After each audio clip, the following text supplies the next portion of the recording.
साथियों नमस्कार। लोकसभा कौशाम्बी के मन की बात में लोकसभा कौशाम्बी के सभी साथियों को पुनः नमस्कार।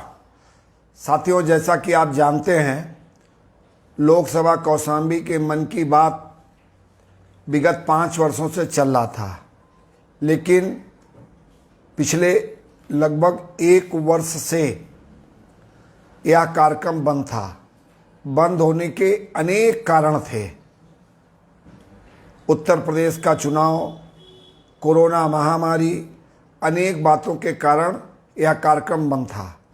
बड़े दिनों के चर्चा के बाद और कार्यकर्ताओं के बार बार फेसबुक पे लिखने के कारण इस कार्यक्रम को आज पुनः प्रारंभ किया जा रहा है।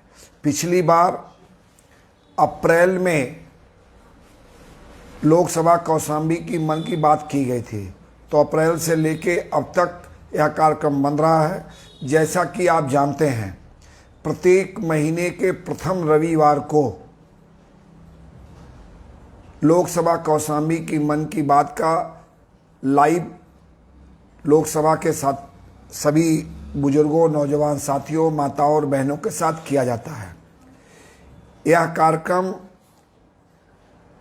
अनेक प्रकार के सूचना के साथ साथ पिछले 1 महीने में केंद्र सरकार के द्वारा, प्रदेश सरकार के द्वारा, मेरे द्वारा, जिला प्रशासन के द्वारा क्या काम किए गए हैं, उसका एक छोटा सा रिपोर्ट देने का प्रयास, साथ ही साथ विशेष रूप से माननीय प्रधानमंत्री जी के द्वारा जो प्रत्येक महीने के अंतिम रविवार को माननीय प्रधानमंत्री जी के द्वारा मन की बात की जाती है, उसका विशेष रूप से उस यहाँ पर चर्चा की जाती है। तो आज पुनः लोकसभा कौशाम्बी के मन की बात में आप सभी बंधुओं का स्वागत है। साथियों, पिछले महीने 15 अगस्त यानी देश की आज़ादी के 75 वर्ष पूर्व होने पर इस 15 अगस्त पे देश के लोगों के द्वारा माननीय प्रधानमंत्री जी के आह्वान पर एक बड़ा हर घर तिरंगा अभियान लिया गया था, जिसमें बहुत उत्साह देखने को मिला। ऐसा लग रहा था कि आज़ादी के 75 वर्ष पूरे होने पर पूरे देश में कश्मीर से कन्याकुमारी तक, कामरूप से कच्छ तक उत्सव का वातावरण था। और निश्चित रूप से जिस तिरंगे की आन बान और शान के लिए हमारे पूर्वजों ने अपने प्राणों की आहुति दी, उस तिरंगे के साथ उत्सव आपने मनाया। और पूरा देश ही नहीं, कौशाम्बी में भी, कौशाम्बी लोकसभा में भी बड़े उत्साह के साथ यह कार्यक्रम आयोजित हुआ। इस कार्यक्रम के माध्यम से विभिन्न कार्यक्रमों में मुझको भी जाने का अवसर मिला। और साथ ही साथ यह 15 अगस्त कौशाम्बी लोकसभा के लिए विशेष गौरव की बात है, जब देश के यशस्वी प्रधानमंत्री जी ने देश के लाल किले के प्राचीर से अपने संबोधन में कौशाम्बी की वीरांगना दुर्गा भाभी के नाम को लिया और देश की आज़ादी में उनके योगदान की सराहना की है। तो निश्चित रूप से हम कौशाम्बी वासियों के लिए ये गौरव का क्षण है। और मेरे लिए तो विशेष गौरव का क्षण है, जब 2014 में कौशाम्बी लोकसभा के लोगों ने आशीर्वाद दिया। उस दिन से मेरा प्रयास था कि जो अपने ज़िले की वीरांगना दुर्गा भाभी है, जो इतिहास के पन्नों में कहीं गुम हो गई हैं, उनको देश और दुनिया के सामने लाया जाए। इसको लेके 9 अगस्त को क्रांति दिवस पर प्रत्येक वर्ष उनके जन्मभूमि शहजादपुर में हम लोगों के द्वारा एक कार्यक्रम किया जाता है, जिसमें शहीदों का सम्मान होता है। इस बार भी यह कार्यक्रम आयोजित था।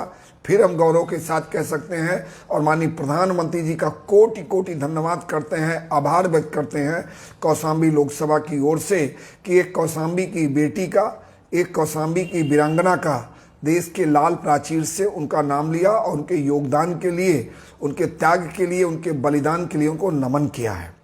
साथ ही साथ कौशाम्बी जनपद में इस तिरंगा हर घर तिरंगा अभियान के अंतर्गत कौशाम्बी जिला मुख्यालय के डाइट मैदान पे एक 100 फीट झंडे का ध्वजारोहण मेरे द्वारा किया गया और एक तिरंगा आज डाइट के मैदान पे पूरे साजो सम्मान के साथ लहर रहा है। उस झंडे को देखने के बाद पूरे कौशाम्बी वासियों का मन हर्षित होता है, मन गौरव से ऊंचा होता है। और हम सबके लिए गौरव की बात है कि अब जिला मुख्यालय पे हमारा प्यारा तिरंगा बड़े शान के साथ लहराता है। मैं सभी कौशाम्बी लोकसभा के लोगों से कहूँगा कि वहाँ पर जाना चाहिए और जाके सेल्फी खींच के उसको अपलोड करना चाहिए, जिससे कि लोगों को लगे देश और दुनिया में कौशाम्बी को पहुँचाना है। और जब आप कौशाम्बी के साथ अपनी सेल्फी खींच के अपलोड करेंगे तो देश और दुनिया भी उसकी ओर आकर्षित होगी। इसी प्रकार साथियों, जैसा कि मैंने कहा कि यह कार्यक्रम विशेष रूप से माननीय प्रधानमंत्री जी के द्वारा जो मन की बात की जाती है उस पर चर्चा करने का है।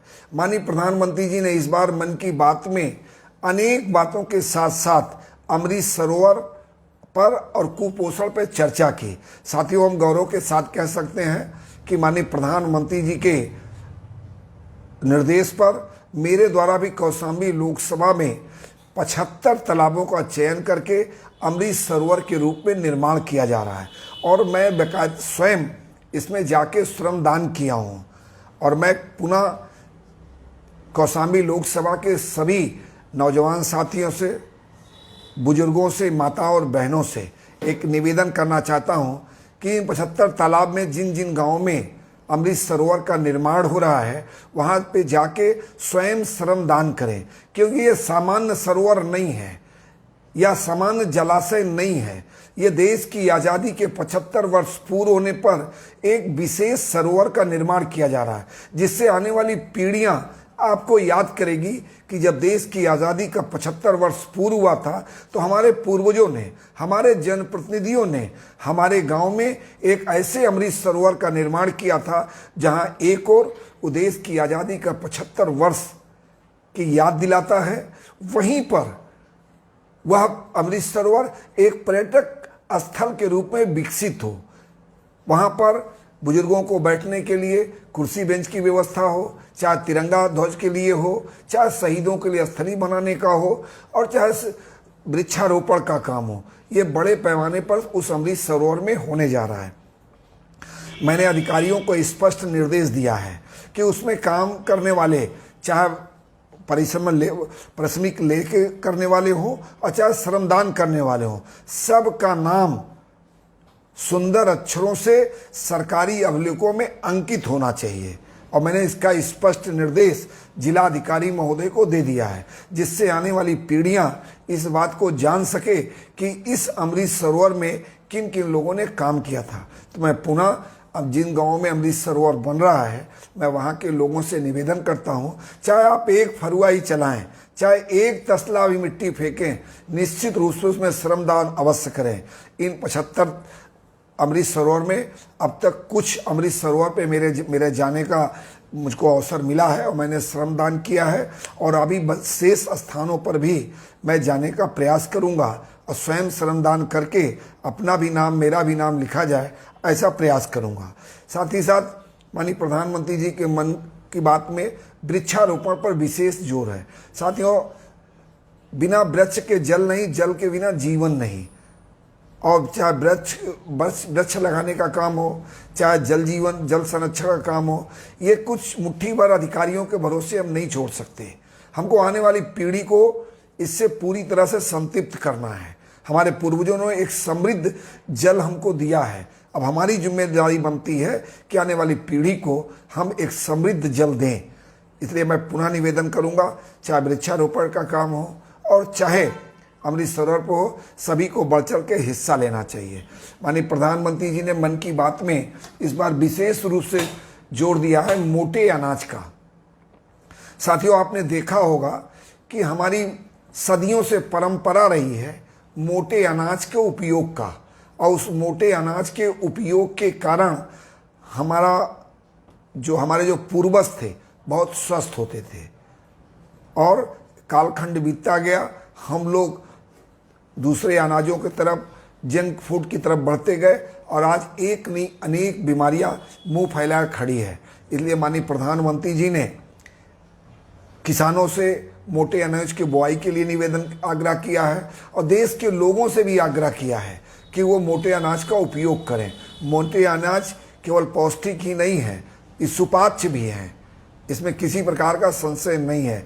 और आज तो लोग गर्व के साथ 5 स्टार होटल में आप जाते हैं तो मक्का और चना की साग की चर्चा होती है, बाजरे की रोटी और घी गुड़ की चर्चा होती है। तो निश्चित रूप से ये हमारे स्वास्थ्य के लिए लाभदायी है। हम सभी को अपने भोजन में मोटे अनाज को स्थान देना चाहिए, किसानों को मोटे अनाज की बुआई की तरफ ध्यान देना चाहिए, जिससे आने वाली पीढ़ी का ज़्यादा से ज़्यादा उपयोग कर सके और स्वस्थ रह सके और सुरक्षित भी रहे। और अब इस मोटे अनाज को केवल भारत नहीं, दुनिया भी इसको रिकॉग्नाइज कर रहा है। संयुक्त राष्ट्र संघ ने एक प्रस्ताव पारित कर साल 2023 को इंटरनेशनल ईयर ऑफ मिलेट्स घोषित किया है, अर्थात भारत के अनाज को, मोटे अनाज को एक मान्यता देने का काम किया है।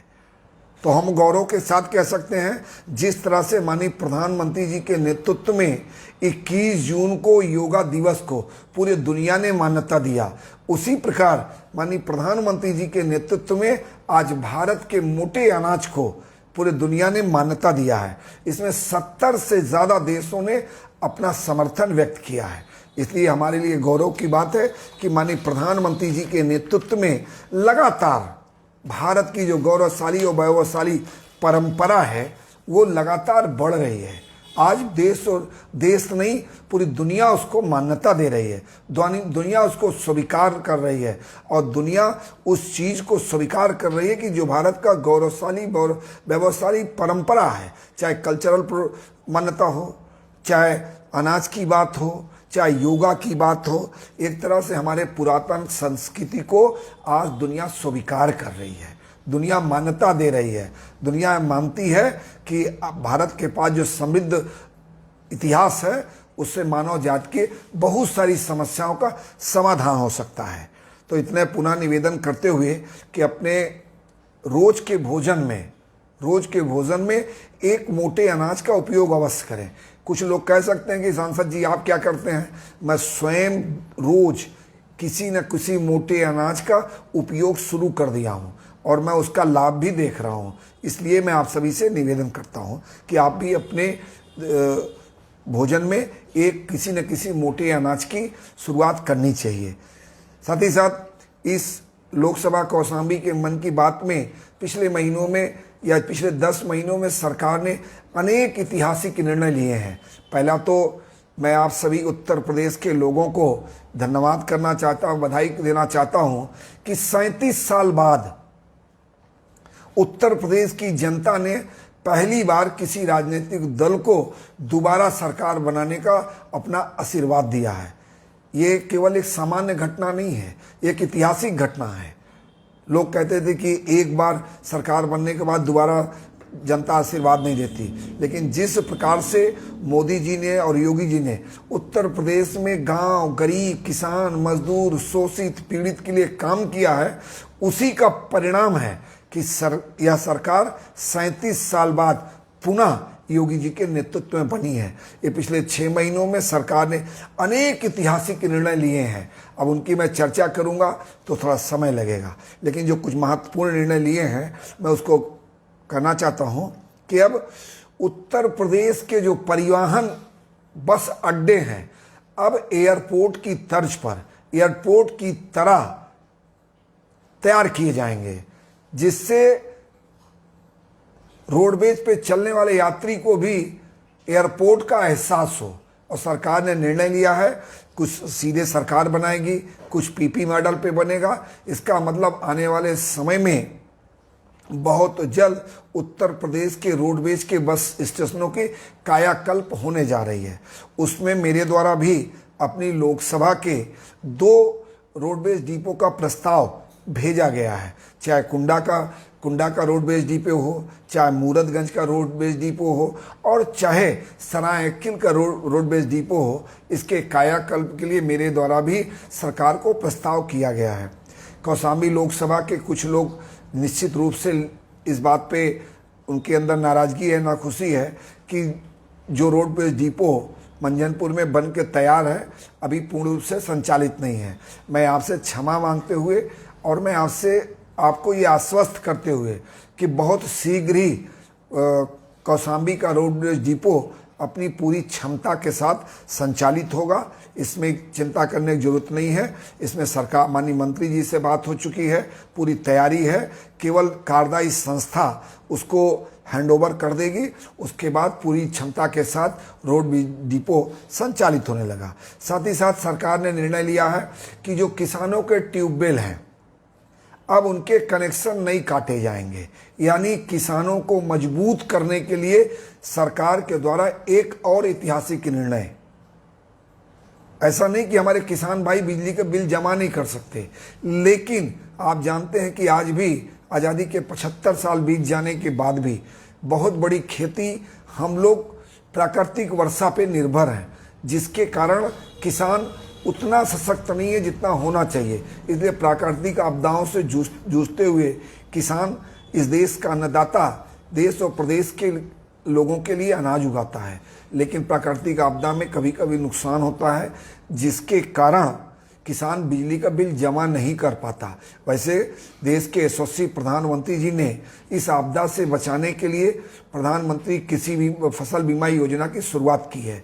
तो मैं सभी किसान भाइयों से निवेदन करूंगा कि इसका सभी को लाभ उठाना चाहिए।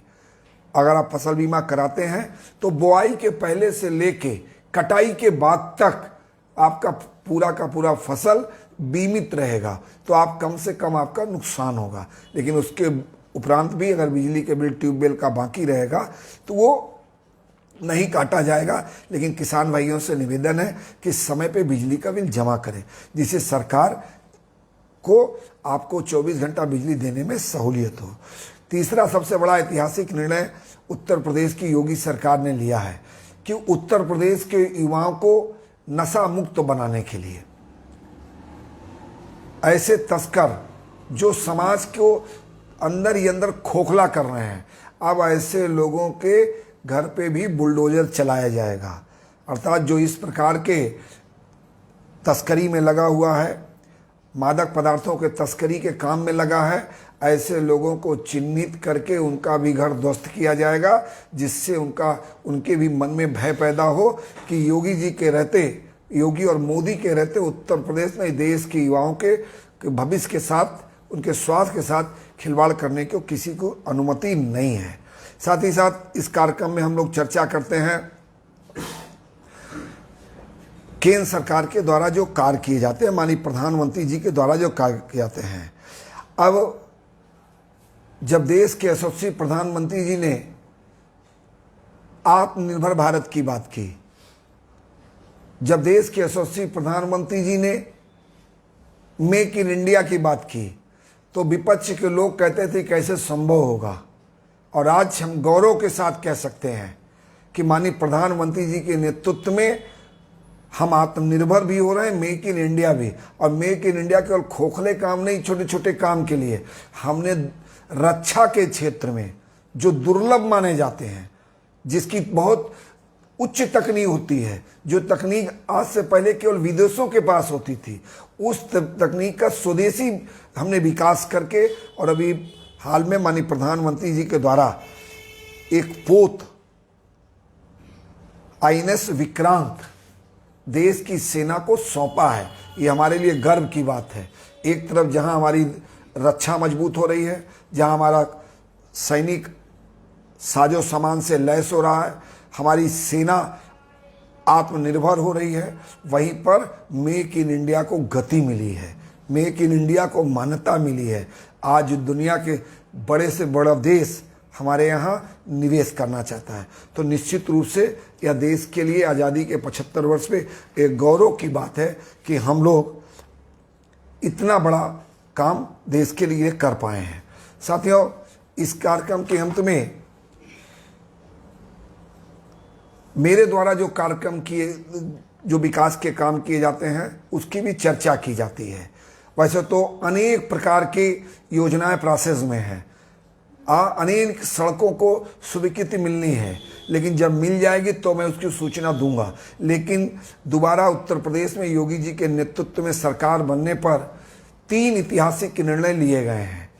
एक, हीरागंज बाजार के लोगों को बड़ी लंबे समय से मांग थी कि उसको नगर पंचायत बनाया जाए, और आज मैं गौरव के साथ कहता हूं कि हीरागंज नगर पंचायत बन चुकी है। इसी प्रकार डेरवा, जो बहुत पहले नगर पंचायत बन जानी चाहिए थी, वो नहीं बनी।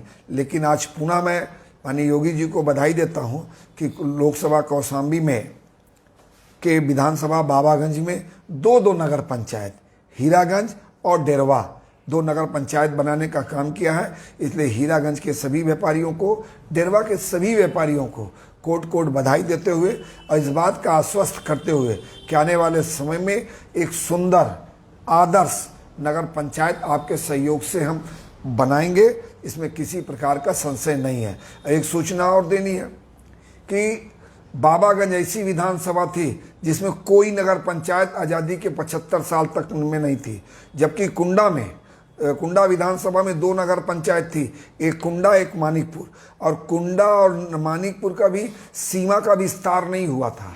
उसमें सीमा का विस्तार करने का भी प्रस्ताव मेरे द्वारा माननीय मुख्यमंत्री जी को भेजा गया है। उस पर भी जल्दी निर्णय होगा और इसमें हम लोग कुंडा और मानिकपुर का भी विस्तार होगा। साथ ही साथ इस बीच मैंने 75 अमृत सरोवर, जैसा कि मैंने पहले बताया, हमने बनाने का काम किया है। आने वाले समय में हम लोगों का प्रयास है कि जैसा कि मैंने पिछली साल भर बाद में आपसे संपर्क में आया हूँ, आपने देखा होगा मैंने एक खेल महोत्सव का आयोजन किया था। उस खेल महोत्सव में एक बात उभर के सामने आई कि कौशाम्बी लोकसभा में प्रतिभा की कमी नहीं है, लेकिन आवश्यकता है तो उनके प्रोत्साहन की, उनको सहयोग की। और जब मेरे द्वारा यह कार्यक्रम किया गया तो ऑनलाइन रजिस्ट्रेशन 8,500 से ज़्यादा हुआ था। इससे साबित होता है कि यहाँ पे बच्चे खेलना चाहते हैं, उनको सहयोग की ज़रूरत है, उनको समर्थन की ज़रूरत है, और इसके लिए हमने तय किया है। और उस कार्यक्रम में ये चर्चा भी की थी, मैंने घोषणा भी किया था कि बहुत जल्दी आज़ादी के 75 वर्ष पूर्ण होने पर जिस प्रकार 75 अमृत सरोवर का निर्माण किया जा रहा है, उसी प्रकार 75 खेल का मैदान भी बनाया जाएगा, जिसका बहुत जल्दी मेरे द्वारा शिलान्यास किया जाएगा। तो निश्चित रूप से ये कौशाम्बी लोकसभा के लिए एक गौरवशाली क्षण है, जिससे कि कौशाम्बी लोकसभा में जो लंबे समय से विशेषकर कुंडा और बाबागंज में विकास में पीछे छूट गया था, उसको आगे लाने का काम किया जाएगा।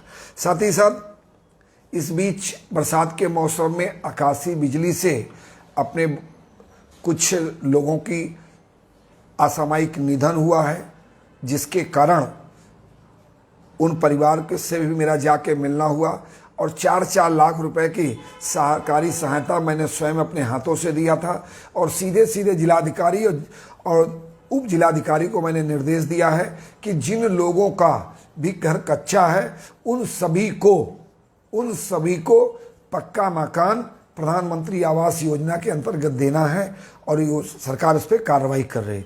इसी बीच हम लोग जानते हैं कि बरसात के बाद बाढ़ आती है। बाढ़ में भी कौशाम्बी जनपद के कई गांव प्रभावित थे, लेकिन बड़े हर्ष के साथ कहना है कि किसी जान की क्षति नहीं हुई है, ना किसी पशु की क्षति हुई है। कुछ कृषि की क्षति हुई है। मैं संगठनिक कार्यों से लगातार प्रवास पर था, लेकिन उसके बावजूद जिला प्रशासन से लगातार संपर्क में था, और उसके कारण मैंने जो सरकार की योजनाएं हैं सब तक पहुंचाने का काम किया है। और बहुत जल्दी समय निकाल के जिन जिन गांवों में बरसात से बाढ़ के कारण क्षति हुई है, वहां मैं आऊँगा भी। और मैंने कल ही जिलाधिकारी महोदय को निर्देशित किया है कि जितनी भी किसानों की जो क्षति हुई है, खेती की जितनी क्षति हुई है, ज़्यादा से ज़्यादा सर्वे करा के सबको नुकसान की भरपाई करें। इस कार्यक्रम के माध्यम से सभी बाढ़ प्रभावित क्षेत्र किसानों को, गांव के लोगों को मैं निवेदन करूंगा कि आपके कृषि क्षेत्र का सर्वे हो रहा है। अगर आपको लगता है कि आपके अनुसार नहीं हो रहा है, कम हो रहा है, जिला प्रशासन नहीं कर रहा है, तो इसकी सूचना मेरे जो जन सुनवाई कार्यालय है सरासाल मंझनपुर, उस पर देना सुनिश्चित करें, जिससे कि आपका सहयोग किया जा सके। जैसा कि मैं कह रहा था, आकाशीय बिजली से अपने यहाँ 7 लोगों की मौत हुई थी। उन सभी के घर मेरा जाना हुआ। जैसे बिछौरा में नथन जी की बेटी रंजना थी, बहुत होनहार बेटी थी। मैं स्वयं उससे इस कार्यक्रम के पहले भी एक बार मिलने का अवसर मुझको मिला था, लेकिन घटना दुखदपूर्ण थी। कोरीपुर में लक्ष्मी देवी जी, मवई केवट में करिश्मा यादव, तीलापुर में राम प्रसाद, काजू में बसंत लाल सरोज, चरवा में कन्या देवी, लोधौर में धर्मेंद्र, इन सभी को जो सरकारी सहायता है वो पहुंचा दी गई है। और अगर किसी को कोई प्रकार की दिक्कत हो तो निश्चित रूप से मुझको या मेरे कार्यालय को बता दें, जिससे कि आपको सहयोग किया जा सके। साथ ही साथ इस कार्यक्रम में हम लोग जो पिछले 1 सप्ताह में कुछ घटनाएं घटती हैं, तो उस पर जो है हम उन लोगों के दुखद निधन पर शोक भी व्यक्त करते हैं। और विशेष करके मैं इनमें उन घटनाओं को लेता हूं जिसमें दुर्घटना के कारण लोगों को मृत्यु होती है। मैं इसलिए बार बार लोगों से आग्रह करता हूं कि आप सभी लोग यातायात के नियमों का पालन करें, यातायात के नियमों का पालन करें। अब जैसे दुखदपूर्ण घटना घटी है, 1/8 को राजेश पुत्र अर्जुन उम्र 30 वर्ष फरीदपुर सुलेम चायल सांप के काटने से मृत्यु हुई है। बड़े लाल उर्फ सत्यनारायण 2 तारीख के 30 वर्ष के हैं, बिजली के खंभे में बाइक टकराने से मौत हुई है। 6/8/2022 को साजन 11वत पुत्र राजेश सरोज मानपुर गौरा मंझनपुर सर्प काटने से मृत्यु हुई है। 10/8/2022 को महेंद्र कुमार 35 वर्ष सैयद सरावा में चायल में सर्प से काटने की मृत्यु हुई है। साथ ही साथ 13/8 को आर्यन 10 वर्ष भीकमपुर कोराज ट्रक की टक्कर से बाइक नियंत्रण हो जाने के कारण मृत्यु हुई है। 15/8 को राम लोटन अगियौना कौशाम्बी सर्प काटने से मृत्यु हुई है। 15/8 रामकली पत्नी श्रीनाथ भगवानपुर सरायकिल सर्प काटने से मृत्यु हुई है। 17/8/2022 शिवलाल कोखराज इनका भी सर्प से काटने की मौत हुई है। 17/8 को ही दीपांजलि 14 वर्ष समस्तपुर चरवा सर्प काटने से इनकी भी मृत्यु हुई है। 18/8 को हिमांशी देवी 12 वर्ष की हैं, लोधन का पूर्वा निवासी हैं, सर्पदंश से इनकी भी मृत्यु हुई है। 25/8 को अनारकली 50 वर्ष की हैं, इनके पति का नाम है गुलेल दास, खेड़ुआ थाना पिपरी डंपर के कुचलने से मृत्यु हुई है। 27/8/2022 को ननकी देवी पुत्र ऋषिकरण पश्चिम सरीरा गांव खपटिया यमुना में डूबने से मृत्यु हुई है। 28/8/2022 को सीमा देवी 26 वर्ष पत्नी संदीप कुमार धारूपुर सैनी सर्पदंश से मृत्यु हुई है। 28/8/2022 में सुनीता देवी पत्नी सुनील कुमार पाल चुपरियन कड़ाधाम सर्प काटने से मृत्यु हुई है। 29/8/2022 को सियाराम चरवा ट्रैक्टर कुचलने से मृत्यु हुई है। अब इन 1 महीने में 15 लोगों की आकस्मिक मृत्यु हुई, जिसमें से 10 लोगों की सर्प काटने से मृत्यु हुई है। साथियों, इन सभी 10 केसों में जो मुझको देखने को मिला है, महसूस हुआ है, लोगों ने कहीं न कहीं उपचार में थोड़ा विलंब किया है, थोड़ा कहीं न कहीं झाड़ फूक के चक्कर में पड़े हैं। साथियों, इस वैज्ञानिक युग में हम लोगों को इससे ऊपर उठना चाहिए और किस प्रकार के किसी घटना में तत्काल इसका उपचार कराना चाहिए, झाड़ फूक से बचना चाहिए। जब देश का प्रधानमंत्री कहते हैं जय जवान जय किसान जय विज्ञान, और अब के प्रधानमंत्री कहते हैं, साथ में जोड़ते हैं